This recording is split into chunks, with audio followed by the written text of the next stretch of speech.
그래, 오늘은 제가 믿음과 성경, 또 다른 측면으로는 성경을 대하는 신자의 올바른 자세, 그런 주제로 한번 말씀을 살펴보려고 합니다. 우리가 이제 로마서에 보면 믿음은 들으면서 오며 들음은 하나님의 말씀으로 말미암느니라, 이런 이제 구절을 발견하게 됩니다. 그래서 하나님의 말씀을 통하지 않고는 이제 믿음을 가질 수가 없죠. 그래서 이제 많은 사람들이 하나님의 말씀을 통해서 믿음을 갖는데, 믿음을 가진 신자가 성경을 어떤 태도로 대해야 하느냐가 대단히 중요한 주제입니다. 생각보다 이 부분에 대한 오해가 많아서 오늘은 좀 이제 그런 부분을 좀 살펴보려고 그래요. 성경은 우리 믿음을 위해 필수적인 요소 가운데 하나입니다. 그렇죠? 물론 성령의 빛비춤, 성령의 조명이라고 하는 또 다른 부분이 분명히 필요하지만, 우리 믿음의 가장 기초적인 토대는 뭐예요? 말씀이죠.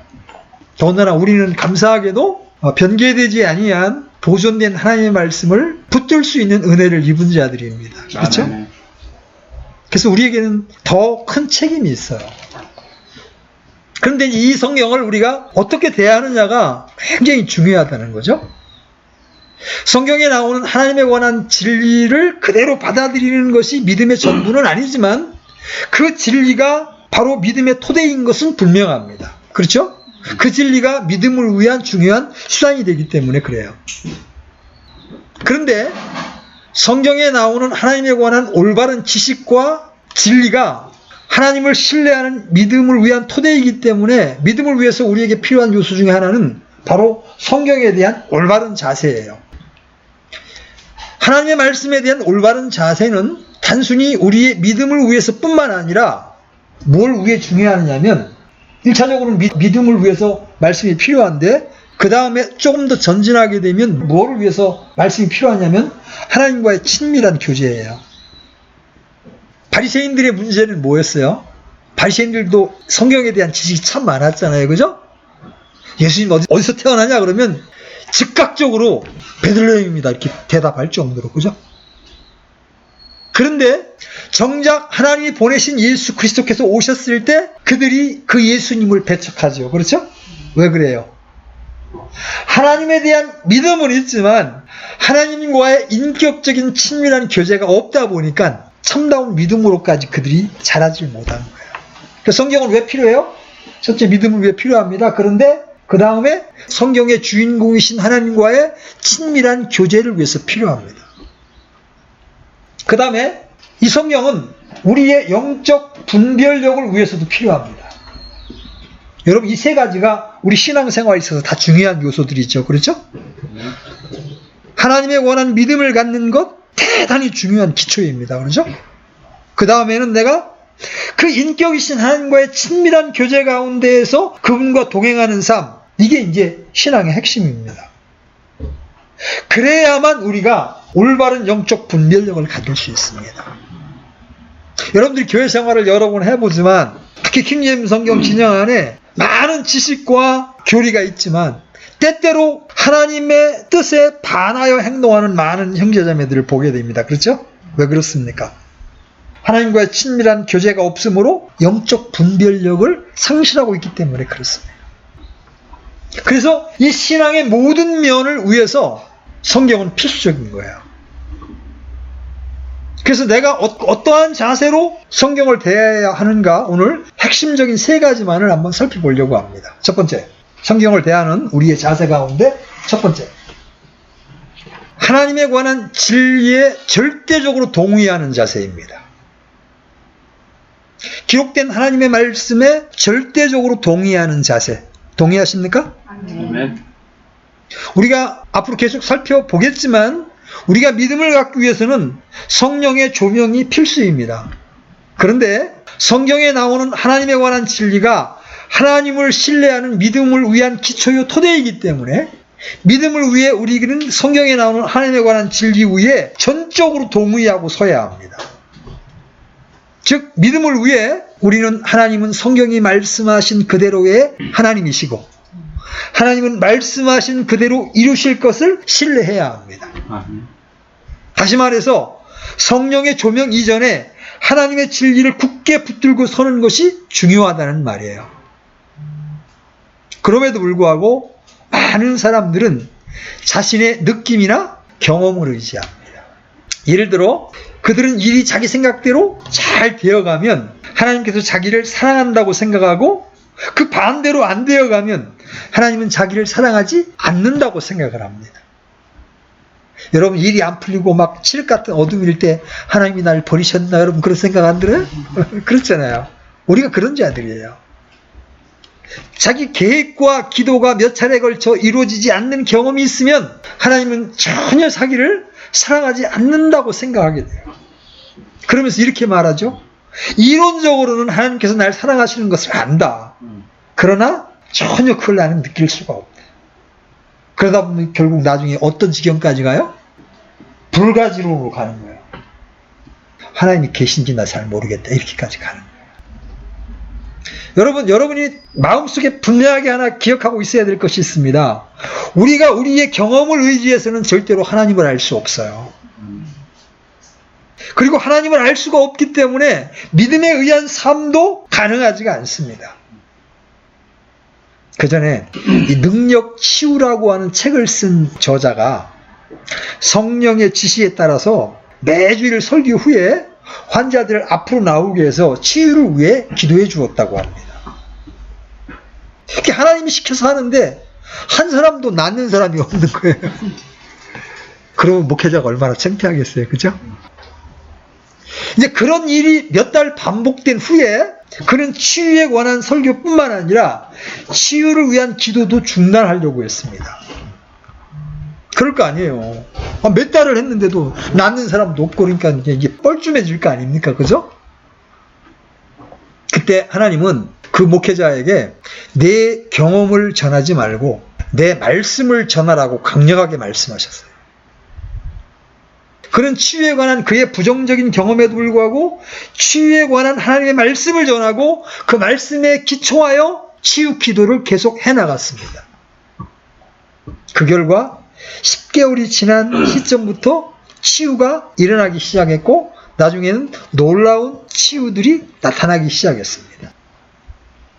체험을 중시하는 사람들은 체험을 느끼는데 온갖 관심을 집중합니다.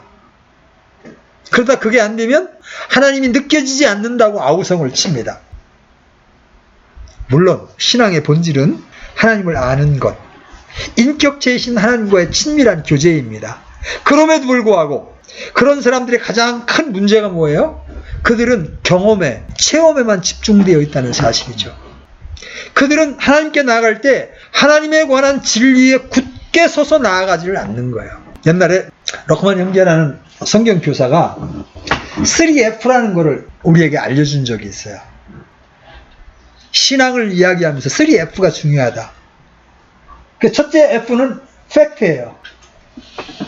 사실, 진리, 이게 먼저라는 거죠. 두 번째는 페이스예요. 믿음입니다. 그래서 진리를 믿을 때 비로소 feeling, 느낌이나 체험이 오는 것이 성경적인 거라는 거죠. 근데 많은 경우 은사주의를 포함한 많은 기독교 신자들이 팩트가 아닌 필링을 느끼려고 한다는 거야. 그러다 보면 오류의 영에 붙잡혀서 다른 쪽으로 흘러가기가 쉽다는 거죠. 제가 왜 성경을 대하는 올바른 자세의 첫 번째를 성경에 기록된 하나님에 관한 진리에 절대적으로 동의하는 자세를 말씀드리고 있느냐면, 내 체험이 중요한 게 아니라는 거예요. 내 경험이 어떠하든 하나님께서 하신 말씀이 옳다고 하는 것에 대한 절대적인 믿음이 있어야 된다. 아멘? 여러분이 앞으로 이제 신앙생활을 해 나갈 것인데, 여러분이 어떤 일을 경험하든 어떤 어려움을 거치든 여러분이 놓치지 않아야 될 믿음의 자세가 뭡니까? 기록된 하나님의 말씀은 옳다. 믿으십니까? 아멘. 이 자세를 여러분들이 놓치지 않아야 합니다.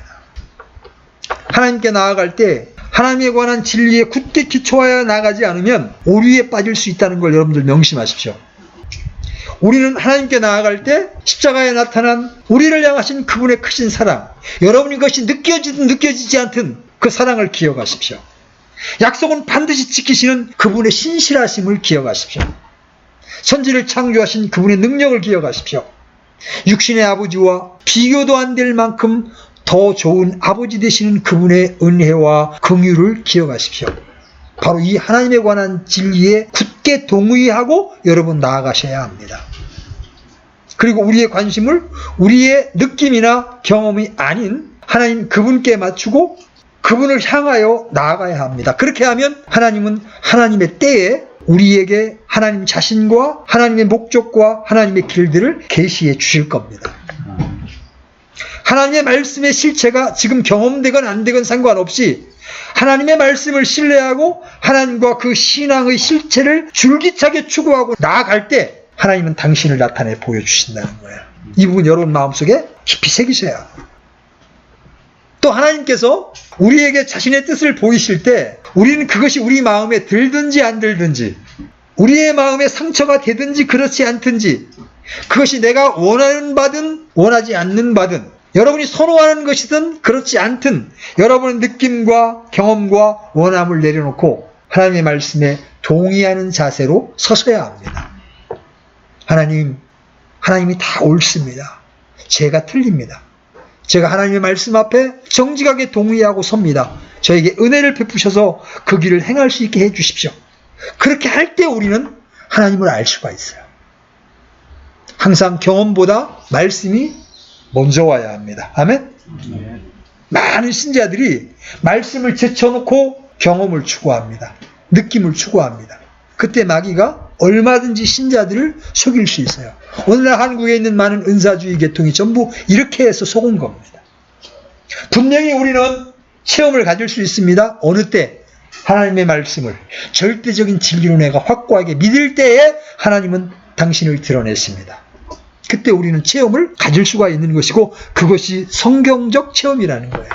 자, 두 번째, 성경을 대하는 신자의 자세. 두 번째, 하나님께서 말씀하신 의도와 의미와 목적 그대로의 말씀을 자신의 생명으로 여기는 자세가 중요합니다.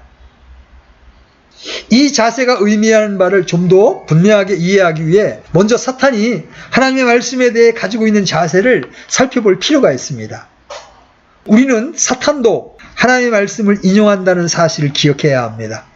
그러나 사탄이 성경을 사용할 때는 절대로 하나님께서 말씀하신 의도와 의미와 목적 그대로 사용하지 않습니다. 자기 목적과 목표를 위해 하나님의 말씀을 왜곡시켜 사용합니다. 인간의 타락도 거기서 온 거죠? 우리 한번 예를 들어 봅시다. 예수님을 시험할 때 사탄이 성경을 사용한 것을 우리가 볼 수 있어요. 사탄은 예수님을 성전 꼭대기에 딱 세워놓고 시편 91편 11절과 12절을 인용하면서 예수님께 뛰어내리라고 말합니다. 그러면 하나님께서 천사를 동원해서 그 발을 붙들어 줄 것이라고 말해요. 우리 마태복음 4장 5절 6절 잠시 다녀오겠습니다. 마태복음 4장 5절 6절 같이 읽겠습니다. 시작. 이에 마귀가 그분을 데리고 거룩한 도시로 올라가 성전 꼭대기에 그분을 세우고 그분께 이르되 내가 만일 하나님의 아들이거든 뛰어내리라. 기록된 바 그분께서 자신의 천사들에게 너에 관한 책무를 주시리니 그들이 자기 손으로 너를 받들어 언제라도 내 발이 돌에 부딪히지 아니하게 하리로다 하였느니라. 여기 지금 마귀가 인용하는 구절이요 시편이에요. 시편 91편이에요. 91편도 잠깐 다녀옵니다. 11절 12절 다 찾으셨나요? 11절 12절 같이 한번 읽어보겠습니다. 시작. 그분께서 자기의 천사들에게 너에 대한 책무를 주사 내 모든 길에서 너를 지키게 하시리라. 그들이 자기 손으로 너를 받들어 내 발이 돌에 부딪히지 아니하게 하시리로다. 그럴듯하지요. 거의 비슷하죠. 그죠? 언뜻 보기에는 진짜 정확하게 시편 91편을 인용한 것처럼 보입니다. 그러나 성경을 자세히 보면 사탄이 어떻게 성경을 왜곡시키고 있는가를 잘 볼 수가 있어요. 하나님께서 시편 91편에서 의도하시고 의미하는 바는 우리가 하나님과의 친밀한 교제 가운데서 하나님만을 의지하는 삶을 살면 하나님께서 우리 인생의 모든 길에서 천사를 동원해서라도 우리의 발을 붙들어 우리가 넘어지지 않도록 지켜주신다는 의미예요. 11절 보면 내 모든 길에서 너를 지키시리라 그렇게 말씀하시죠? 그런데 사탄은 시편 91편 11절 12절에서 내 모든 길에라는 말을 딱 빼버립니다. 그런 다음에 마치 예수님께서 성전 꼭대기에서 뛰어내리면 하나님께서 천사를 보내서 그 발을 붙들어 주실 것이라는 의미로 그 구절을 사용한 거예요. 사탄이 성경을 사용하되 얼마나 왜곡되게 사용하고 있는가를 보십시오. 사탄은 지금 예수님을 시험하고 부추기면서 그 근거로 성경을 제시하고 있는 겁니다. 여러분, 이단들이 정확하게 똑같은 일을 합니다. 이단들 중 많은 자들이 성경을 사용합니다. 그러나 그들은 사탄과 똑같이 절대로 하나님께서 말씀하신 의미와 의도와 목적 그대로 성경을 사용하지 않습니다. 그들은 자기들의 목적과 목표를 위해 성경을 왜곡시켜서 사용합니다. 그래서 그들은 성경을 가지고 한국에 누가 그리스도니, 혹은 침례인 요한이니, 미국에 누가 메시아니 이렇게 운운합니다. 그 배후에 누가 있는 거예요? 사탄이 있는 겁니다. 그러나 심각하게도 이것은 이단들만의 문제가 아니라는 거예요. 정통주의 교회와 보수주의 신앙을 가진 성도들의 삶에서도 이런 일이 얼마든지 일어날 수가 있습니다. 그에 대한 한 가지 예를 들겠습니다. 오늘날 성도들은 마태복음 11장 28절에 나오는 말씀을 참 좋아합니다. 여러분 열어보십시오. 마태복음 11장 28절.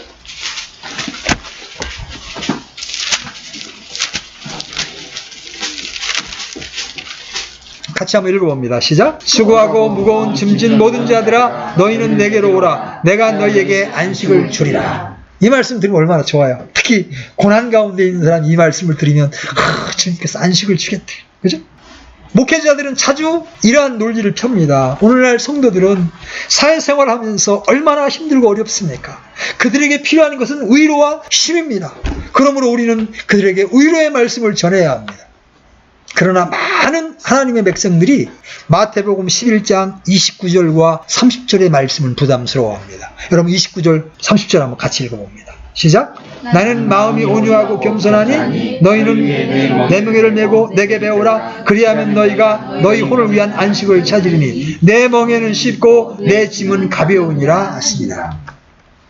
지금 28절과 29절 30절 말씀은 연결된 말씀입니다. 만약 마태복음 11장 29절과 30절에서 말하는 삶의 뒷받침이 없이 28절에 나오는 안식과 쉼만을 추구하거나 전한다면 그것은 정확하게 성경을 취하되 하나님께서 말씀하신 의도와 목적 그대로 취하는 것이 아니라 자기 목적과 목표를 위해 성경을 왜곡시킨 거예요. 왜냐하면 28절에 나오는 안식, 그것은 29절과 30절의 삶에서만 주어지는 것이기 때문에 그렇습니다. 그리고 29절과 30절에서 나오는 삶이 28절에서 말하는 안식을 위한 길이기 때문에 그래요. 그 전에 제가 이제 어떤 분에게 이제 복음을 전하게 됐는데 그분은 딸이 너무 속을 새겨서 집에 아무 문제가 없어요. 정말 부유하고 행복한 가정인데 중학생 딸의 하나가 빗나가서 똑하면 가출하는 겁니다. 밤새도록 핸드폰을 하고 새벽녘에야 잠이 들어서 학교를 못 가는 거예요. 그러니까 이 엄마가 얼마나 마음이 힘들겠어요. 이제 하나님을 찾게 됐고 이제 저한테 복음을 전해달라고 해서 제가 김천을 내려가서 복음을 전하게 돼서 구원을 받게 됐어요. 그때 제가 이제 28절 말씀을 보여드렸어요. 근데 28절 말씀을 보여드리면서 제가 어떤 말씀을 드렸냐면 29절과 30절의 말씀을 강조해서 말씀을 드렸어요. 지금 자매님 가정에는 안식이 필요한데 그 안식은 그냥 애가 다시 회복돼서 학교를 잘 다니는 것으로 해결되지 않습니다. 자매님이 또는 자매님 부부가 주님께 가서 배우고 주님의 멍에를 함께 메고 주님의 고난에 동참하게 될 때 진정한 안식이 자매님에게 주어질 겁니다. 여러분 태풍 이때 미국 같은 데 한번 제바로 불면 막 이게 자동차가 날아가고 막 그러잖아요. 근데 여러분 태풍의 중심에 가장 고요가 있다는 거 여러분 들어보신 적 있죠? 우리는 주님과 멍에를 함께 맨다는 거에서 굉장히 부담을 느낍니다.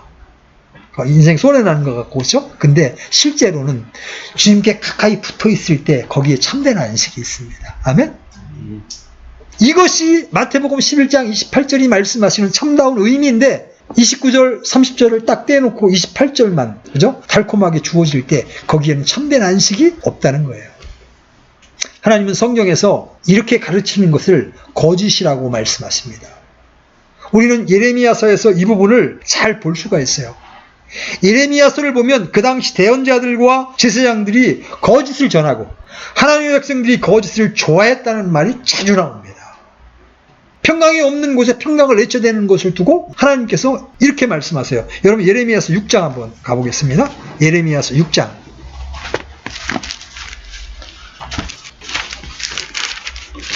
예레미야서 6장 13절로 14절 같이 읽겠습니다. 시작. 이는 그들이 가장 작은 자로부터 그들의 가장 큰 자에 이르기까지 다 탐욕에 빠지고 대언자로부터 제사장에 이르기까지 다 거짓으로 행하기 때문이라. 그들이 또한 내 백성의 딸의 상처를 조금 고쳐주고는 평안이 없는데도 말하기를 평안하다 평안하다 하였도다. 오늘날 교단과 똑같죠? 신자들이 죄를 밥 먹듯 하고 하나님의 뜻과 아무 상관없이 살고 있는데도 하나님의 축복을 말합니다. 하나님의 평강을 말합니다. 그런데 여러분, 예레미야 시대의 대언자들과 제사장들이 나름대로 성경에 기초하여 평강을 애쳤다는 사실을 기억해야 합니다. 그 당시 평강을 전한 대언자들과 제사장들이 그 근거로 사용했을 법한 가장 대표적인 성경 구절 중에 하나가 사무엘 7장이에요. 여러분, 하나님께서 나단 선지자를 통해서 다윗에게 그의 왕국과 왕의가 영원할 것이라고 약속하신 장면 여러분 기억나요? 사무엘하 7장 12절로 17절에 나오는데 제가 읽어드리겠습니다. 내 날들이 차서 내가 내 조상들과 함께 잘 때에 내가 내 뱃속에서 나올 자 곧 내 뒤를 이을 내 씨를 세우고 그의 왕국을 굳게 세우리니 그는 내 이름을 위해 집을 건축할 것이요 나는 그의 왕국의 왕자를 영원토록 굳게 세우리라. 나는 그의 아버지가 되고 그는 내 아들이 되리니 만일 그가 불법을 행하면 내가 사람들의 막대기와 사람들의 자녀들의 채찍으로 그들을 징계하리라. 그러나 내가 내 앞에서 물리친 사울에게서 내 긍휼을 빼앗은 것 같이 그에게서 그것이 떠나게 하지는 아니하리라. 내 집과 내 왕국이 내 앞에서 영원히 굳게 세고 내 왕조가 영원히 굳게 서리라. 이런 말씀을 다윗 왕에게 해주셨어요. 자, 예레미야 당시에도 다윗의 자손이 왕으로 다스리고 있었죠? 그 나라는 다윗의 나라였어요. 왕위는 다윗의 왕이었기 때문에 대언자들과 제사장들은 성경에 기초해서 그 당시 하나님의 백성들에게 평강을 외쳤던 거예요. 그러나 문제는 그들이 성경에 기초하여 평강을 전했을지 모르지만 그 말씀이 하나님께서 의도하시고 목적하시고 의미하신 바대로의 말씀이 아니었다는 데 있습니다. 우선 그 당시 하나님의 백성들은 철저하게 하나님을 떠난 상태에 있었어요. 예레미야 2장 13절로 한번 돌아가 보십시오. 예레미야 2장 13절. 그때 당시 예레미야 시대에 이스라엘 백성들의 영적인 상태가 어땠는지를 한번 보십시오. 2장 13절 같이 읽습니다. 시작. 내 백성이 두 가지 양을 행하였으니 곧 그들이 생수의 샘인 나를 버렸고 또 자기들을 위해 물 저장고들 즉 물을 가두지 못할 터진 저장고들을 팠느니라. 그들에게 여러 가지 종교적인 의식, 헌신이 있었을지 모르지만 그들은 철저하게 자기 중심적인 삶에 빠져 있었고 자기 마음에 강팍한 대로 살아가는 타락한 상태에 있었습니다. 여러분, 하나님의 모든 약속은요, 하나님의 백성들이 하나님 중심적인 삶 가운데 하나님과 동행하는 삶을 살 때에 이루어지는 겁니다. 하나님의 모든 약속은 보증이 아니라 초청입니다. 뿐만 아니라 그 당시 하나님의 백성들이 하나님을 떠나 있었기 때문에 그들에게는 영적인 억압과 상처가 가득했고 하나님의 심판은 지금 코앞에까지 다가와 있었습니다. 그런데도 대언자들과 제사장들은 그 모든 것을 무시하고 백성들이 요구하는 복과 평강을 전하기에 바빴던 겁니다. 그 당시 하나님의 백성들인 이스라엘 사람들은 하나님을 떠나 자기 목적을 위해 살고 있었고 하나님은 그들의 삶에서 자신들의 목적을 위한 수단에 불과하기 때문에 자기의 목적과 목표를 채워줄 평강의 메시지만을 듣기를 원한 거예요. 오늘날도 마찬가지죠? 그래서 대언자들과 제사장들은 백성들의 환심을 사기 위해서 그들에게 잘 받아들이기 위해서 평강의 메시지를 전한 거예요. 그럼 6장, 예레미야서 6장 12절로 14절 다시 한번 가보겠습니다. 예레미야서 6장 12절로 14절. 자, 같이 읽어봅니다. 시작. 또 내가 그 땅의 거주민들 위에 내 손을 내밀리니 그들의 집과 그들의 밭과 아내가 다 같이 다른 사람들에게 넘어가리라. 주가 말하노라. 이는 그들의 가장 작은 자로부터 그들의 가장 큰 자에 이르기까지 다 탐욕에 빠지고 대원자로부터 제사장에게 이르기까지 다 거짓으로 행하기 때문이라. 그들이 또한 내 백성의 딸의 상처를 조금 고쳐주고는 평안이 없는데도 평안하다 평안하다 하였도다. 그래서 하나님은 예레미야를 통해서 이렇게 말씀하십니다. 예레미야서 23장 16절로 17절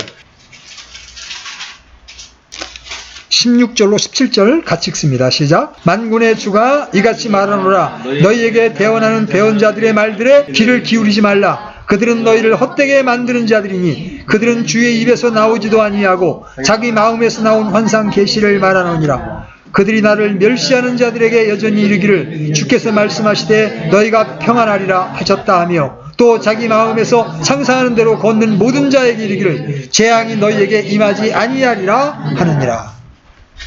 결국 그들은 성경에 나오는 말씀을 가지고 전했을지 모르지만 하나님께서 말씀하신 의도와 목적과 목표를 왜곡시켰던 겁니다.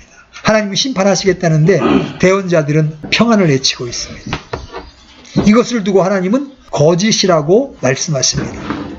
이러한 관점에서 오늘날 하나님의 백성들인 우리들의 삶을 비춰보십시오. 오늘날 하나님의 백성들은 예레미야 시대의 이스라엘 백성들처럼 자기 목적을 위해 살아갑니다. 하나님은 자기 목적을 위한 수단에 불과합니다. 나름대로 많은 의식과 헌신이 있을지 모릅니다. 그러나 그 모든 것은 자기 목표를 이루어 달라고 하나님께 로비를 하고 있는 것뿐이에요. 그렇기 때문에 그들은 하나님의 주권적인 통치에 대한 메시지와 하나님이 목적하신 삶에 대한 메시지를 싫어합니다. 그래서 하나님의 말씀만 하더라도 자기들의 목적에 맞는 말씀만 선별적으로 취하게 됩니다. 또한 목회자들은 그러한 성도들의 요구에 부합하여 성경에 나오는 말씀 중 좋은 말들만 그들에게 전하기에 급급합니다. 그들의 영적인 상태가 너무나 심각함에도 불구하고 줄기차게 축복의 메시지만을 전합니다. 그 전에 교회 부흥 세미나가 있었습니다. 200명이 넘는 교회 목사들이 두세 명 놓고 목회하는 목사들을 모아놓고 조언한 말이 뭔지 아세요? 영혼들이 100여 명 될 때까지는 죄와 심판의 메시지를 하지 마라.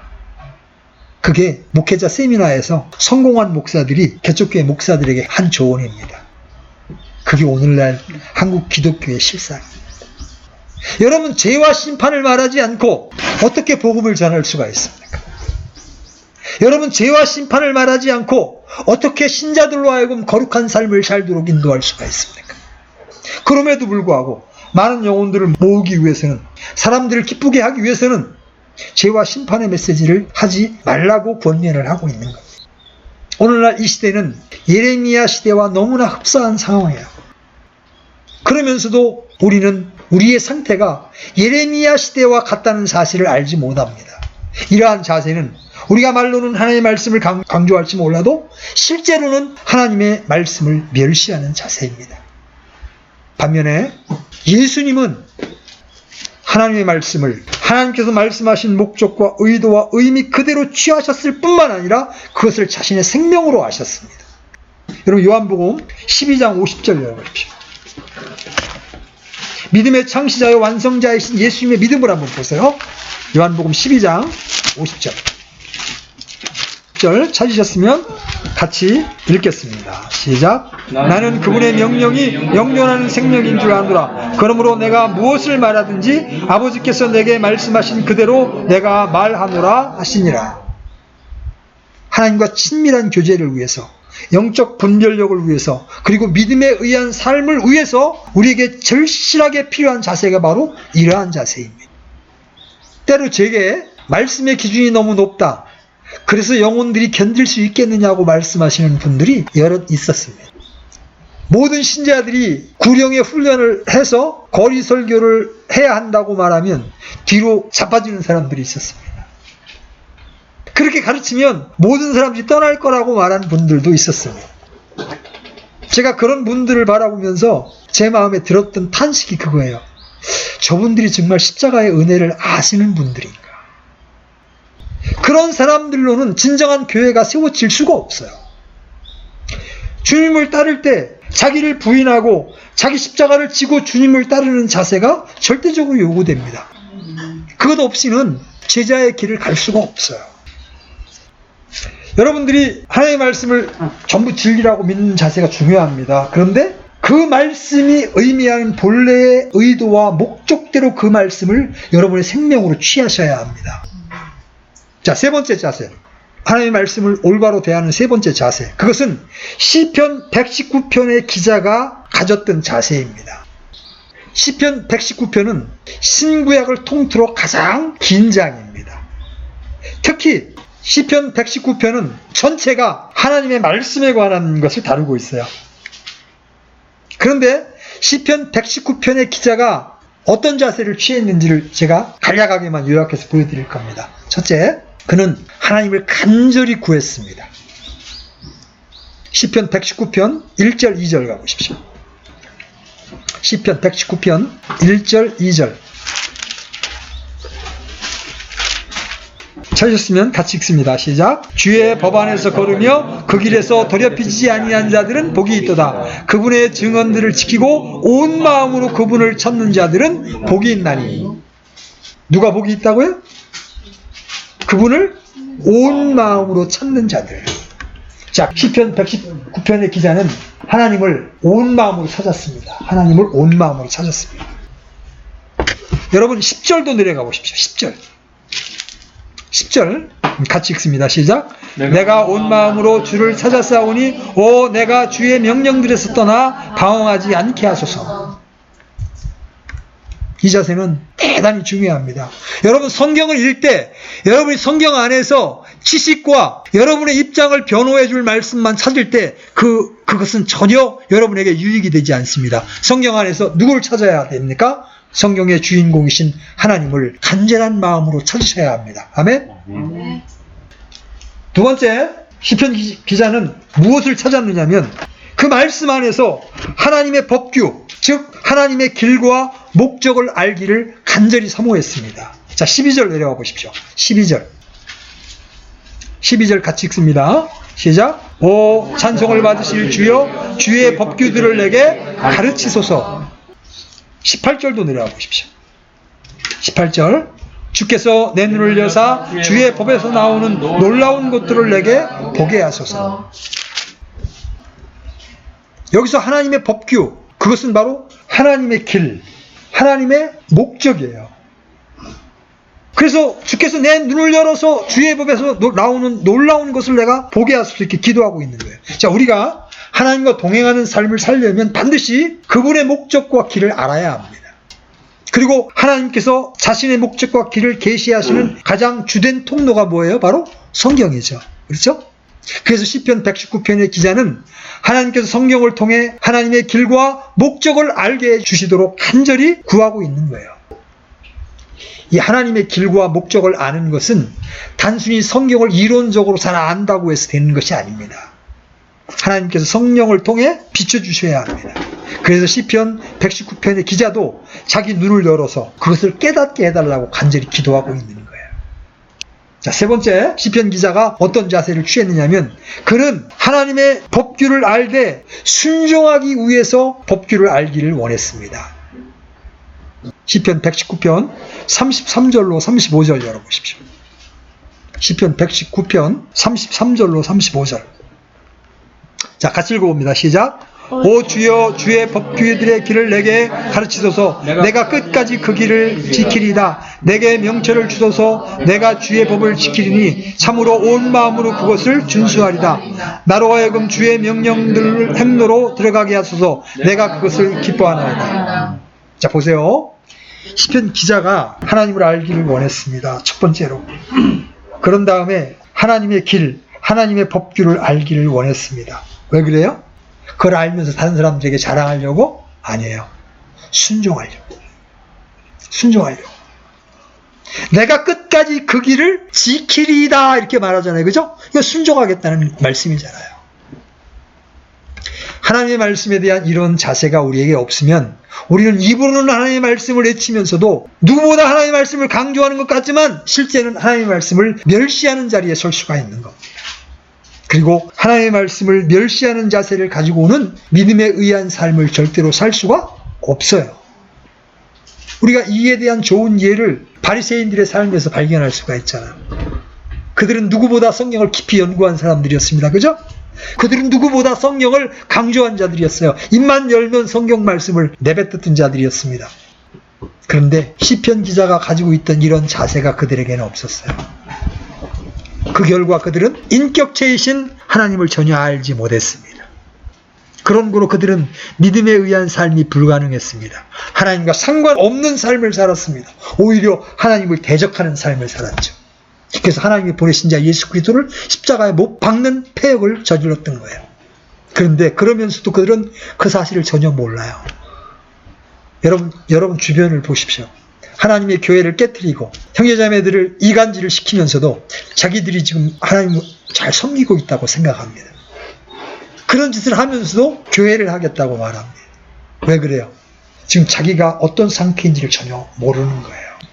이것처럼 무서운 게 없는 거예요. 바리새인들은 교리적으로 그리고 신학적으로 많은 지식을 가지고 있었기 때문에 누구보다 하나님의 뜻을 잘 안다고 자부했습니다. 그러나 그들은 하나님의 목적과 하나님의 길을 전혀 알지 못했습니다. 그래서 가장 먼저 예수님을 영접했어야 할 사람들이 그들이잖아요. 그죠?